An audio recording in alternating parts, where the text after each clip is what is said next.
tengah lautan sorakan di Axiata Arena, seorang lelaki duduk tenang, tak berganjak, tapi dia bukan sembarangan guys. Itulah Harry Iman Penghari, naga berapi dari Indonesia yang kini mengubah badminton Malaysia.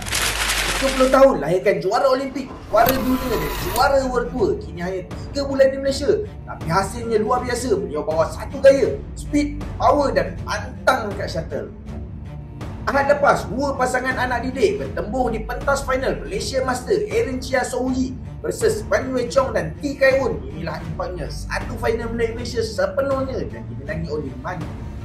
Buat masa sekarang, bergu Malaysia berjaya memborot ke semua Super 500 Master yang dimenangi oleh Go Zhifei Nur Izzuddin, India Master Aaron Chia Sohuyi, Thailand Master dan juga yang terbaru Wan Wei Chong, T Kai Woon, Malaysia Master. Kalau korang berminat untuk dapat cut out sock ataupun grip sock by Maeve, korang boleh tekan back kuning ataupun di showcase guys.